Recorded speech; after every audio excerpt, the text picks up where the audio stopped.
hermanos y hermanas, una vez más tenemos el grato placer de estar compartiendo con ustedes en este canal el segundo tema o la segunda aplicación sobre el tema de Jesús no fue imparcial ni tampoco fue neutral en la sociedad de su tiempo. Y hoy vamos a ver que Jesús no fue neutral ni imparcial, sino que más bien desestimó la opción de aislarse del mundo o la opción, digamos así también, violenta, armada, la desestimó. Los esenios, famoso grupo, los esenios, que son famosos a partir de que se descubrieron los documentos del Qumran, en la cueva del Qumran, allá por 1948-49, y que mostraron entonces cómo este grupo de judíos se había aislado precisamente de la sociedad israelita.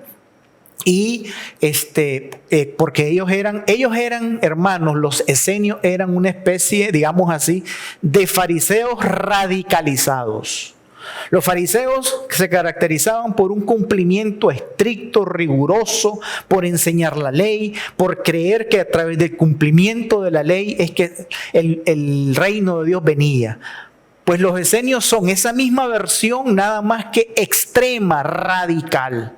Y su radicalismo los llevó a considerar que todo el mundo de su época era impuro, que todo el mundo de su época era basura, por así decirlo. Y entonces ellos se apartaron, optaron, digamos así, por una vida de monacato, por una vida de monjes. O sea, formaron comunidades aisladas de la sociedad israelita. Se descubrió cómo vivían, cómo digamos así, se organizaban internamente, cuál era su pensamiento, precisamente con los documentos que se encontraron en las cuevas de Qumran. Las cuevas de Qumran había una serie de documentos del grupo de los esenios. Y ahí muestra, por ejemplo, cómo ellos se organizaban al estilo de Hechos de la comunidad de bienes que aparece en Hechos de los Apóstoles. O sea, que ellos compartían todos sus bienes. Así se automantenían. Ellos también tenían un estricto ritualismo sobre la pureza, sobre la limpieza externa. Ellos también tenían, hermanos y hermanas, una expectativa. Ellos esperaban al sacerdote ideal, al verdadero sacerdote. Precisamente el reino de Dios, los esenios lo entendían como el Mesías. El Mesías, los esenios lo entendían que el Mesías iba a ser un sacerdote también. O sea, Mesías sacerdote, pero el verdadero sacerdote, porque precisamente ellos, y en eso sí tenían esa similitud con Jesús, ellos criticaban el sistema, el mercado religioso del templo. Ellos criticaban las figuras sacerdotales del templo y las consideraban, las descalificaban moral y espiritualmente. Entonces su expectativa es que en el reino, cuando viniera el Mesías, fuera un Mesías sacerdote. Y tomaron entonces la actitud, decíamos, de aislarse, de apartarse del mundo, de formar, es una palabra un poco anacrónica para ellos, digamos, de formar como su propio monasterio. Ante estos muchachos, Jesús tampoco, fíjense, aunque digamos así, Jesús no tuvo un contacto directo con ellos, pero en algunas de las enseñanzas de Jesús, sí, por lo que decía Jesús, muestra que Jesús no hubiera sido un esenio y que Jesús, si se hubiera encontrado cara a cara con el grupo esenio, hubiera tenido una actitud ni neutral ni imparcial, sino que así como lo había hecho con los saduceos, así como lo había hecho con los fariseos, iba a plantearles, su alternativa. Por ejemplo, cuando Jesús tiene varias parábolas en las que Jesús dice que Dios invita, las parábolas del reino, que Dios invita a cojos, a leprosos, a gente que se agarra del camino. y los invita, dice, a la cena del reino. Esa es una enseñanza que contradecía lo enseñado y la práctica esenia. Porque los esenios precisamente decían todo lo contrario. Como el pueblo estaba tan impuro, tan contaminado, como el sistema religioso judío era tan contaminado, entonces ellos se habían separado, se consideraban los únicos justos, los únicos que merecían estar sentados en la mesa y de partir con el Mesías.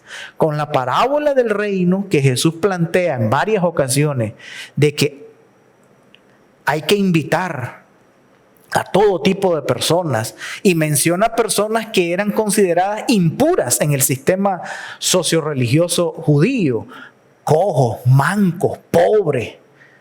Entonces hay que invitarlos a ellos. Con eso Jesús estaba contradiciendo la enseñanza y la práctica de los esenios. Probablemente no era, digamos así, un ataque directo o una posición de Jesús directa hacia ellos, pero la enseñanza de Jesús sí no permanecía neutral ni imparcial ante esa, digamos así, actitud del grupo esenio. Por eso es interesante que en algunas ocasiones se ha dicho que Jesús era un esenio, y especialmente en estas religiones un poco esotéricas, que Jesús era un esenio. Estas posiciones que dicen de que Jesús era un esenio, realmente no han leído con detalle, ni por un lado quiénes eran los esenios, ni por otro lado algunas de las enseñanzas de Jesús en sus parábolas y en sus palabras que contradicen las actitudes y las enseñanzas esenias. Como les digo, si había un punto de contacto con Jesús y los esenios, era la crítica que tenían, la actitud crítica que podían tener ante el templo y el sistema de mercado religioso, porque tanto los esenios como Jesús lo criticaban, con una diferencia. Los esenios se apartaron del mundo. Jesús no se aparta del mundo, sino que se planta en el mundo y planta su alternativa y pronuncia y declara su alternativa. No se aísla del mundo, no opta por eso, ni por prácticas ascéticas, purificadoras. Tampoco Jesús adopta esa actitud ni esa postura. Entonces Jesús, ante un esenio, ante este grupo, hubiera sido totalmente rechazado. Jesús no hubiera ni entrado a la puerta de donde estaba la comunidad esenia. Jesús hubiera sido rechazado inmediatamente. Por ser neutral, por ser imparcial, no, hermanos y hermanas. Otro grupo interesantísimo. Jesús no fue neutral ni imparcial ante la opción de la violencia armada. ¿Quiénes representaban la opción de la violencia armada, revolucionaria, como decimos ahora en el siglo XX y XXI? Los llamados celotas, el grupo de los celotas, que dicho sea de paso, hay algunos discípulos de Jesús que simpatizaban fuertemente con los celotas, si no es que eran miembros del grupo de los celotas. Por ejemplo, Judas Iscariote, analizando el segundo nombre, el Iscariot, lo asocian con los sicarios. Los sicarios era la rama más radical. Estaba el grupo de los celotas, pero dentro de ellos había un grupo radical que se llamaban los sicarios, porque ellos usaban escondida una daga, un cuchillo, digamos, diríamos hoy, una verruguilla, decimos ahora, un cuchillo bien pequeño pero mortal, y con esa arma blanca los sicarios asesinaban a los colaboradores, a los judíos colaboradores del imperio, o sea, publicanos, recaudadores de impuestos, o asesinaban a los soldados romanos que en las fiestas andaban ahí vigilando, haciendo, digamos, guardia en las fiestas. Entonces, los sicarios eran los que se encargaban de ultimar a estas personas. Esa era la rama más radical. Pero los celotas eran la facción armada, digamos, era la resistencia armada judía. Eran de los que decían el reino de Dios viene a través de la violencia. El reino de Dios viene a través de una insurrección. Así decían los celotas, por así decirlo. Y su rama más fuerte, los sicarios, estaban, como dicen, con alta disposición combativa para hacer efectivo eso. Los celotas tenían posturas de reivindicación social. Ellos en realidad no eran rebeldes sin causa, no. Ellos tenían una postura social bien clara. Ellos estaban en contra de la explotación que los romanos hacían del pueblo judío. A ellos les molestaban los 2, 3 impuestos que el pueblo judío tenía que pagarle al imperio, al templo y todavía encima al templo también. Todo eso mermaba, todo eso minaba la economía del campesino judío, del obrero, del artesano judío. Y ellos tomaron esa actitud. Ahora, ¿cómo se planta Jesús ante los celotas?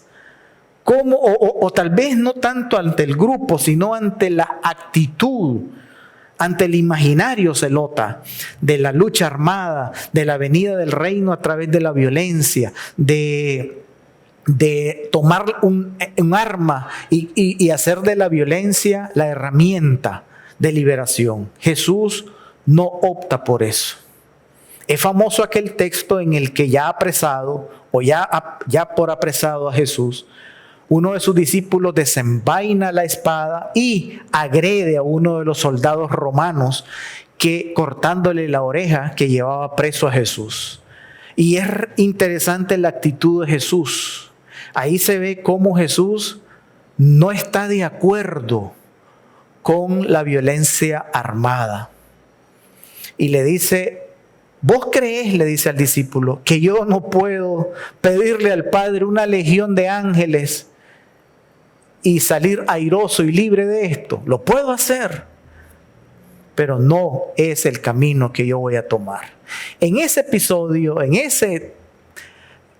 esa narrativa, hermanos y hermanas, amigos y amigas, vemos cómo Jesús, ante el imaginario de la violencia armada como solución, como vía de solución para los problemas de su pueblo, Jesús no lo avaló.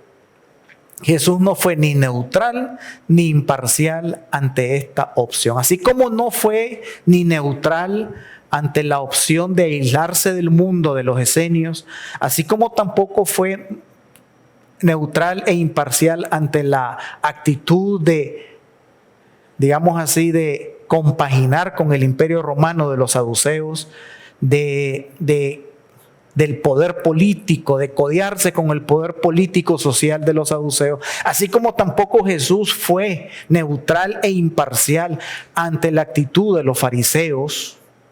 Así igualmente ante los celotas Jesús no fue de las personas que por quedar bien con ellos y por captar a los celotas. Jesús bien pudo haber dicho, este grupo me conviene porque este es el grupo más agresivo. Es más, el pueblo llano apoyaba a los celotas. El pueblo que estaba sufriendo las injusticias apoyaba a los celotas. Así que si Jesús hubiera querido con el liderazgo de los celotas y él como un estimulador y un facilitador de los grupos celotas, él hubiera hecho una revolución. Pero Jesús rechaza ese camino. Jesús no está de acuerdo con esa. Otra cosa, los celotas rechazaban a los extranjeros, a los romanos, y Jesús acoge a gentiles, a no judíos, por ende extranjeros, en su mensaje del reino de Dios. Entonces también los celotas terminan decepcionándose de Jesús. También los celotas terminarían decepcionando. También ante los celotas Jesús no es neutral. ¿De dónde ha salido ese mensaje, hermanos, de que tenemos que ser neutrales, tenemos que ser imparciales?